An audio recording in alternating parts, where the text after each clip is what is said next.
নাজরানের আলান প্রাসাদ। মরুভূমির বুকে দাঁড়িয়ে থাকা এই চারতলা মাটির দুর্গটি নির্মল শৈলী নিয়ে দাঁড়িয়ে আছে পাহাড়ের বুকে। নাজরান শহরের পশ্চিমে আলান পাহাড়ের উপরে অবস্থিত। 1100 হিজরিতে এটি নির্মিত হয়েছিল। এটি এখনকার স্থানীয় স্থাপত্যের এক দুর্দান্ত উদাহরণ। আসুন এর স্থাপত্য, ইতিহাস ও সংস্কৃতি সম্পর্কে জানা যাক। আসসালামু আলাইকুম। লাইফ অফ মদিনা হতে স্বাগত। শুধু দর্শকবৃন্দ, আমার সাথে আমি খুবই ভাগ্যবান, খুবই লাকি পারসন, কেননা এই যে কেল্লাটা তৈরি করছে যে শেখ, তার গ্র্যান্ডসন আমার কাছেই বসা আছেন। We welcome you here to Al Palace. You asked me a brief about Al Palace. It was built more than 300 years ago by Sheikh Muhammad bin Ismail al-Makrami and Sheikh Hibatullah bin Ibrahim al-Makrami. And it's built by mud and trees. And so it's one of the most attractive destination in Najran city, historical destination. And we welcome you here in Al Palace. Najran শহরে আসার পরে একের পর এক সৌন্দর্য আমরা দেখছি। এখন আলাইন একটা কেল্লা আছে তুর্কিদের আমলের থেকে, তারও আগে থেকে বানানো আলাইন কেল্লা বলে। তো নাজরান শহরের ইতিহাসটা আমি আপনাদের প্রথমবারে দেখালাম, বলদে গিয়েও দেখালাম। এখন আমি আপনাদের দেখাচ্ছি আলান প্রাসাদ, যা সাদান প্রাসাদ নামেও পরিচিত। নাজরান শহরের পশ্চিমে আলান পাহাড়ের অপরে এটি অবস্থিত। প্রাসাদটি এমন একটি কৌশলগত স্থানে তৈরি করা হয়েছে যেখান থেকে পুরনো নাজরান উপত্যকা, খেজুর বাগান এবং আশেপাশের গ্রামগুলির দৃশ্য দেখা যায়। পুরো নাজরান আমরা এখন দেখতে পাচ্ছি। তাই তো নজরদারি এবং নিরাপত্তার জন্য এই স্থানটি ছিল একদম নিখুঁত।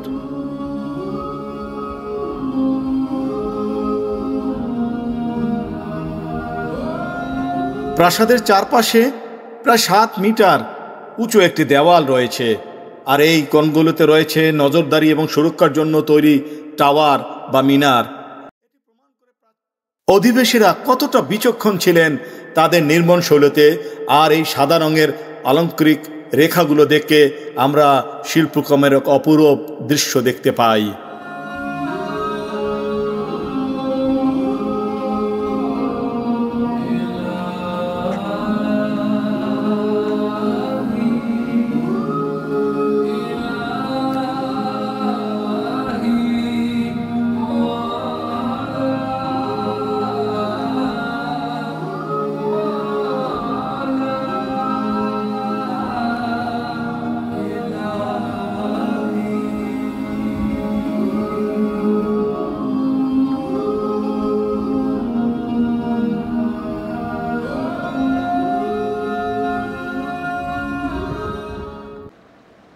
দর্শকবৃন্দ, এটা একটা ভিজিটর সেন্টার। এই আলাইন যে কেল্লা বা বাড়িটা আছে, যেটা ওয়ার্ল্ড হেরিটেজ, এখানে আসার পরে এই হলো ভিজিটরদের জন্য। মাশাআল্লাহ, দেখেন এখানে ব্যবস্থা আছে, চায়ের ব্যবস্থা আছে, কফির ব্যবস্থা করা আছে, এই যে মাশাআল্লাহ। আর এইখানে আমরা কিছু পুরনো, এই যে আলাইন যে ভিজিটর সেন্টার, পুরনো অনেক কিছু আমরা এখন দেখতে পাচ্ছি। এই যে দেখুন,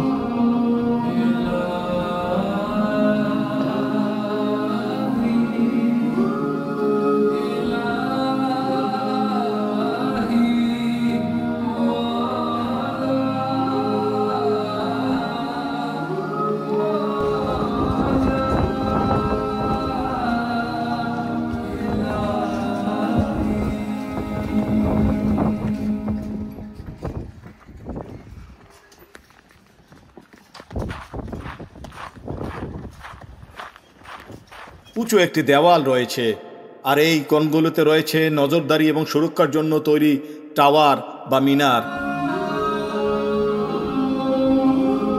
এই প্রাসাদটি নাজরানের প্রাচীন সম্প্রদায় এবং তাদের স্থাপত্য শৈলীর পরিচয় বহন করে। এর ভিত্তি বা ফাউন্ডেশন ছিল পাথর দিয়ে, আর দেওয়ালগুলি তৈরি হয়েছিল কাদামাটি দিয়ে, খড় মিশিয়ে। এই অঞ্চলে যে ধরনের উপকরণ পাওয়া যেত, স্থপতিরা সেগুলোই ব্যবহার করে দক্ষতার সাথে একটি দুর্গ তৈরি করেছিল। এর ছাদগুলো তৈরি হয়েছিল স্থানীয় খেজুর গাছের গুড়ি, পাতা ও সিদর। সিদরটা হলো আমাদের দেশের বড়ই গাছের মতো। এভাবেই এই অঞ্চলের যাবতীয় উপকরণ দিয়েই তৈরি হয়েছিল এই প্রাসাদ। পুরো প্রাসাদটি 4 তলা এবং এতে রয়েছে প্রায় 26টি কক্ষ। প্রতিটি তলায় ছিল এক একটি পরিবার জন্য নির্দিষ্ট জায়গা। এবার আমরা একটু এই আলাইন যে হেরিটেজ ভিলেজটা, যে বিল্ডিংটা, তার ভিতরে যাচ্ছি। পুরনো এই বসার ঘর আছে, এখান থেকে প্রবেশ করে। আসসালামু আলাইকুম। এটা হলো গ্রাউন্ড ফ্লোর। এখান থেকে আরও উঁচায়ে যাওয়া যায়, আরও কয়েকটা ফ্লোর আছে, এখান থেকে যাওয়া যায়, কিন্তু এটা ক্যামেরা দ্বারা প্রজেক্টেড করা আছে। দেখেন এখানে পুরনো যে বসার রুম করা আছে, এই যে দেখুন, এই যে এটা বসার উপরে ছাদও আছে। আর এইখান থেকে আমরা দেখতে পারি, এখান থেকে একদম উঁচা পর্যন্ত এইখানে এই যে ছাদ মতো দেখা যাচ্ছে। আর মানে সেই পুরনো স্টাইলটা, তাদের আসবাবপত্র, তাদের যে ব্যবস্থা, থাকার ব্যবস্থা, সেগুলো এখানে দেওয়া আছে। এখানে বসা যায়। আবার এখানেও আছে। এইখানে হলো আটা পেশা এবং বিভিন্ন ধরনের কাজকর্ম করার যে রুমটা, এই হলো সেই রুমটা। আর এখান থেকে উপরে দরজাটা অবশ্য বন্ধ, উপরে দরজা বন্ধ আছে।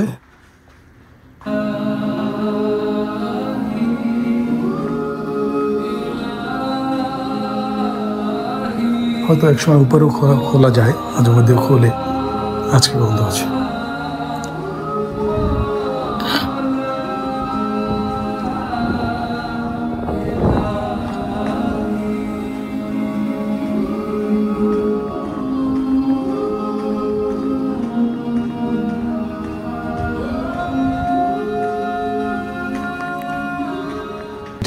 খুবই প্রাচীন একটা সভ্যতা। এটা 300 বছর আগের, 300 ইয়ার্স আগে এটা বিল্ড করা হয়েছে। এখন যারা ভিজিটর আসে তাদেরকে ওয়েলকাম করা হয়। এবং আমার কাছে যে এই যে শেখের গ্র্যান্ডসন আমার সাথে বসা আছেন, mister Ismail. Mister Ismail is a engineer, civil engineer, আলহামদুলিল্লাহ। He is the grandson of this Sheikh, the honour of the place. তো আলহামদুলিল্লাহ, Mr. Ismail, how many person is coming daily, and which season more people coming? During holidays, it's more visitors. And what about other time, like Ramadan or Eid vacation? Eid.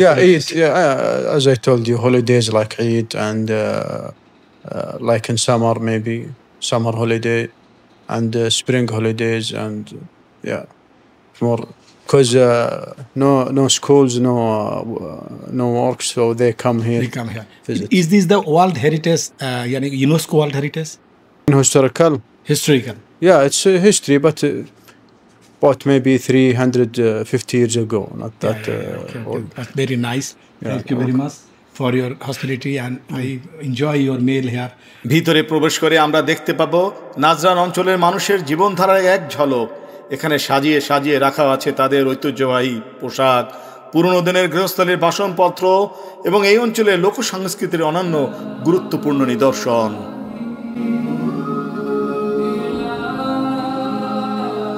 এক একটি কক্ষ এক একভাবে সাজানো, যেখানে উলের তৈরি আসবাবপত্র এবং পুরনো সরঞ্জাম রাখা আছে। এটি দেখলে মনে হবে যেন সময়ের পথ ধরে আমরা কয়েকশো বছর পিছনে ফিরে এসেছি। প্রতিটি দেওয়াল, প্রতিটি কোণ যেন ইতিহাস আর ঐতিহ্যের কথা বলছে। আলান প্যালেস বা এই সাদান প্রাসাদ সত্যি সৌদি আরবের স্থাপত্য শিল্পের আর ইতিহাসের এক উজ্জ্বল উদাহরণ।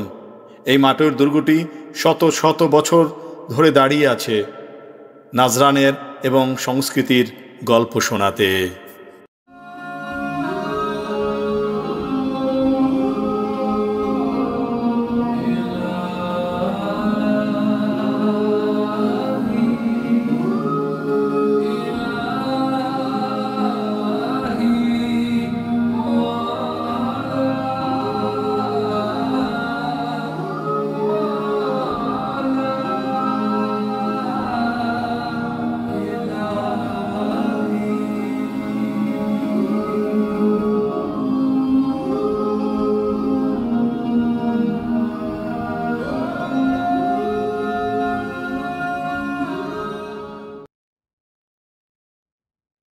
আমি পাপী গুনাহগার, তুমি ছাড়া কে আছে আর, ক্ষমা করো ওগো প্রভু, তওবা করি বারে বার। ইয়া রহিমু রহমান, ইয়া করিমু মেহেরবান, ইয়া রহিমু রহমান, ইয়া করিমু মেহেরবান।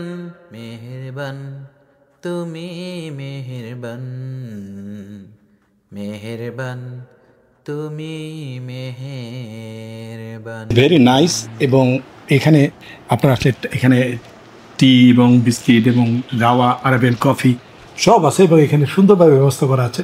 সো আজকের মতো শেষ করবো ইনশাআল্লাহ। জাযাকাল্লাহ খায়া।